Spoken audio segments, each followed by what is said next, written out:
All right, everybody, welcome back. In this video, we're actually going to get into the buying of calls. We're not going to just talk about what calls are anymore. We're going to talk about when to actually buy one. I am going to put a disclaimer on here. When I talk about buying calls or when I talk about buying puts, I've always got to try to stress upon you that there is a time to buy just a call or just a put, not a spread. So the disclaimer is language warning. So if you are going to buy a call, you want that son of a bitch to move. Guys, I can't stress this much. You want you want it to move. I'm not talking about, you think it might kind of slowly grind its way higher. You want the son of a bitch to move. If it's not going to, if you think the price is just going to take its sweet time moseying up or grinding higher, that's not when you buy a call. If you think the price could start to perhaps fade here and that it might go a little bit lower and you want to, you know, go out there and buy a put, that's not the time to buy a put. You want to buy a put when you think the son of a bitch is going to hit the ground. You think it's going to fall and fall and fall hard a long distance. And you want to buy a call when you think price is going to get the hell up and move. Okay? I've got to stress this. Every single day, somebody reaches out and says, why did my call lose? I bought this call and price went up a little bit and I held on to it till the next day and the next day and then it was going to expire and I lost all that money. What happened? Because you bought something that was decaying in time. And that decay, if you're using a short dated option, is going to be greater than the profit that the option may have gained temporarily from the move up in price. So, if you're going to trade options like buying a call, you want to do that and then get out. Make the move and get out. On this day right here, for an example, price went from 362 all the way up to 368.5. That's a hell of a move. That would have been a day to buy a call. Unfortunately, if you didn't close that call that day and you continued to hang on to it through the next day and through the next day, all the way up until Friday when the option expired, all that profit faded away. And depending on which option you bought, which call you bought, you might have had a losing trade. That at the end of the week, after that amazing move, you actually didn't make any money at all and lost money. How can that happen? Let's go talk about that. So here is the options chain, and you can see the prices made on Thursday. Okay, it was a shortened trading week, so I'm using the word Thursday, but I don't really think it was Thursday. Let's go in and see what day that was. Yeah, it was Thursday. Okay, so it was the day before the holiday. It was a shortened trading day, and that was the day that the options expired. Look at the move in the market on Thursday.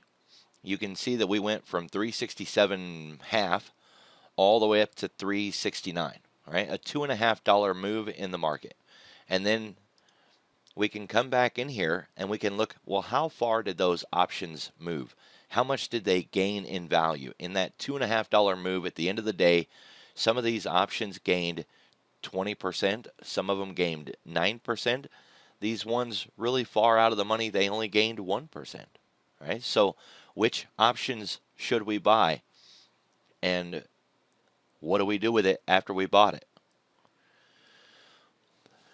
Swing trading an option, and I'm going to use the word naked, but that's not technically what we're talking about, but a naked option, just buying a call. It's a naked call. If I'm going to buy a call and I'm going to swing trade it, every single day I'm going to lose value from theta decay.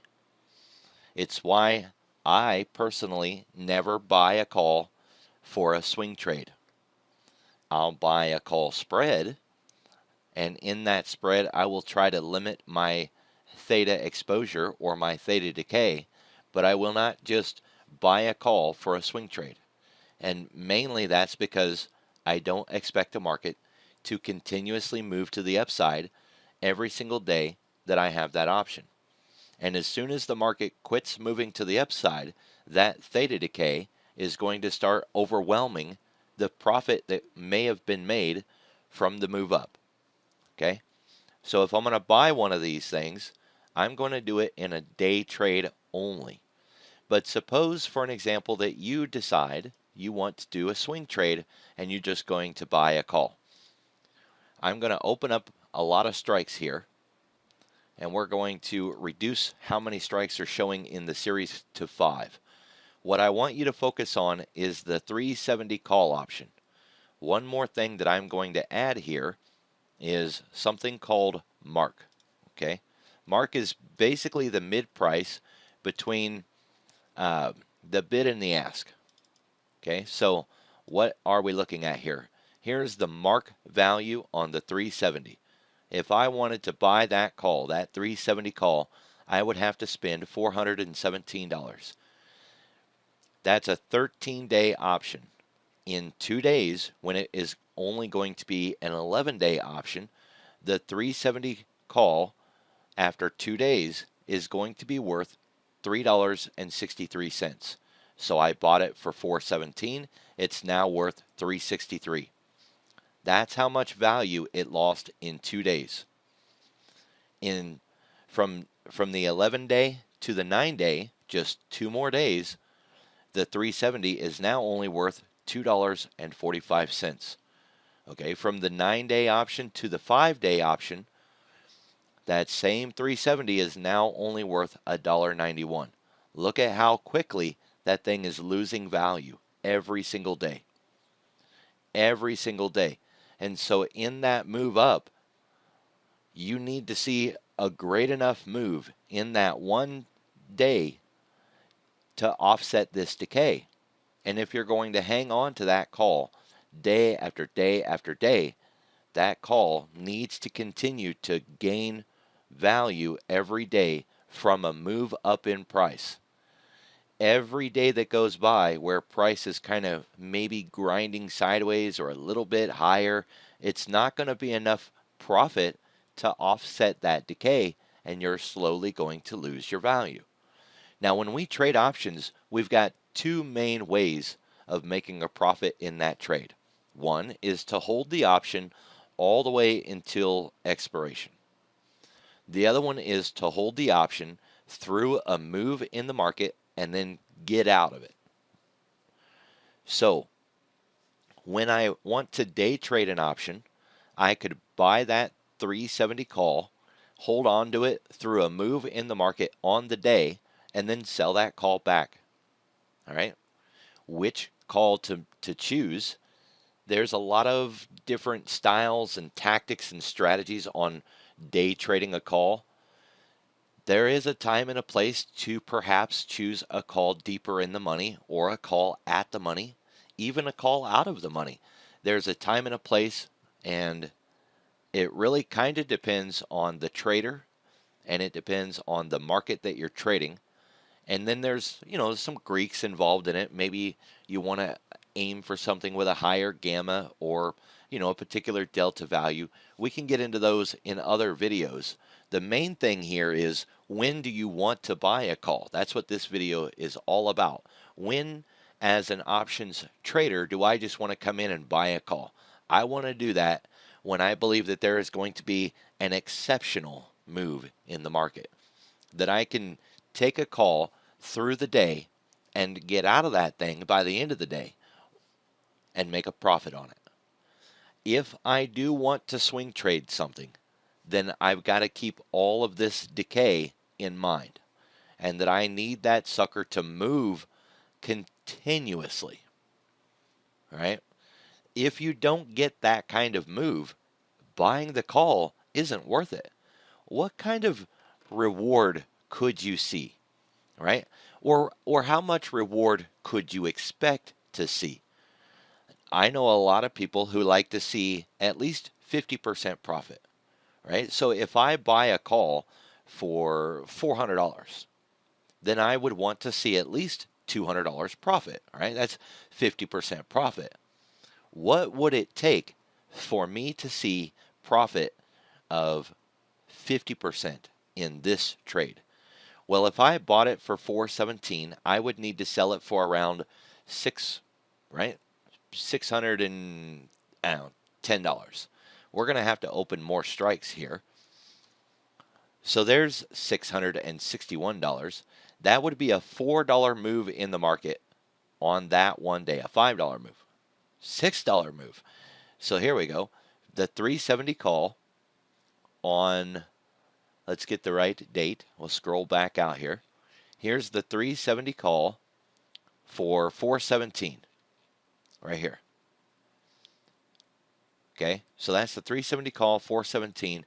If I wanted to see a 50% profit in this option on that day, a $200 profit, then on that day, I would need SPY to move from 370 all the way up to 367.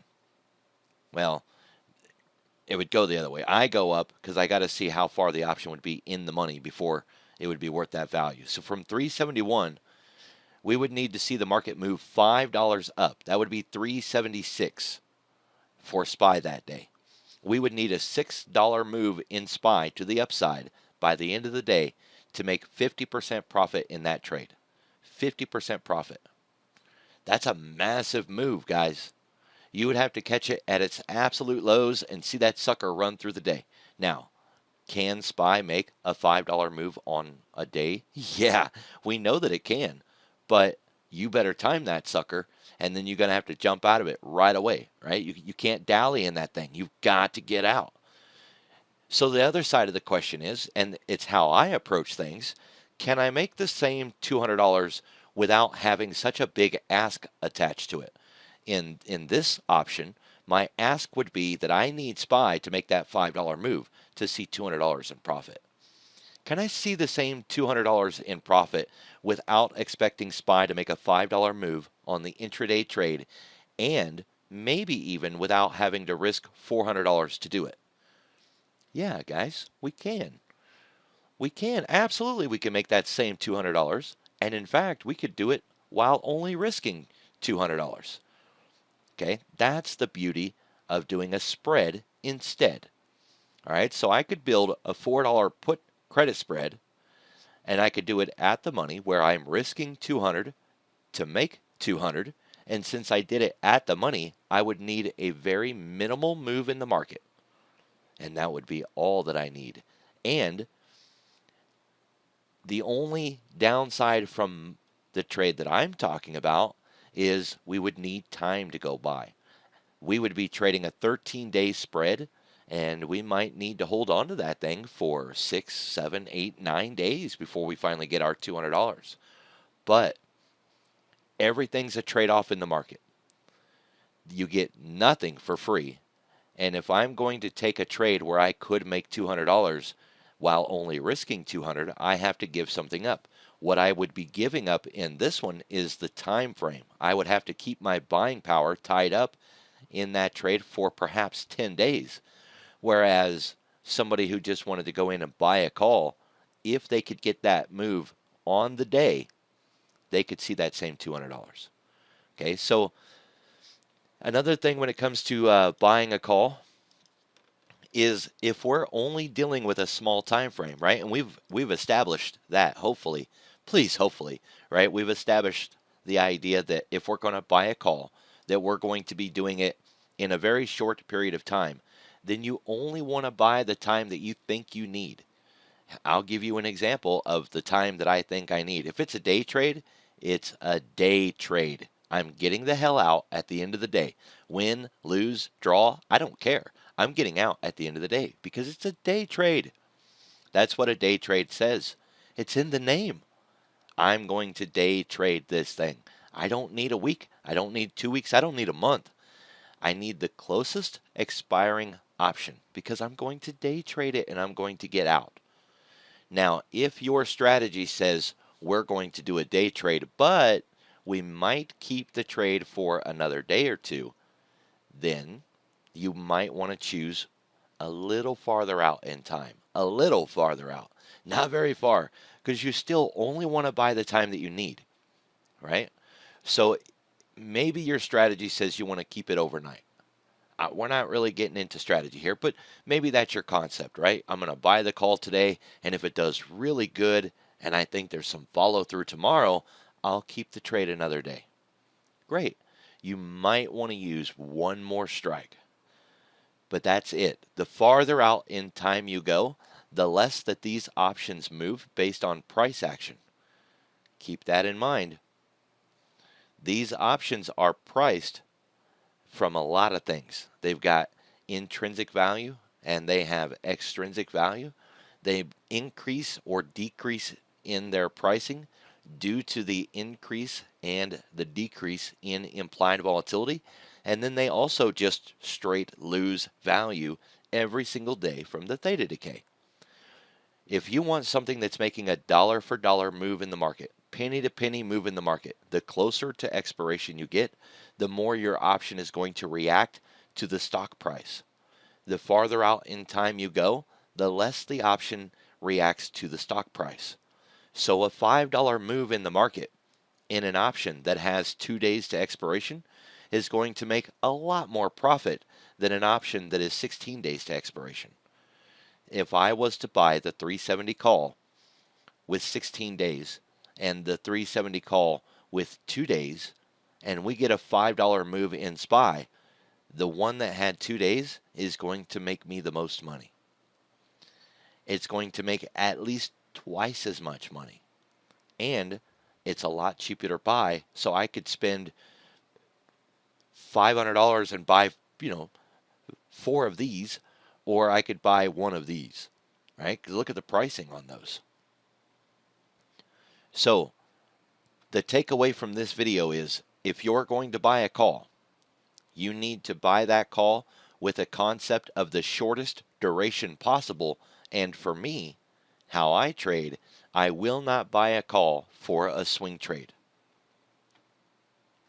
Ever.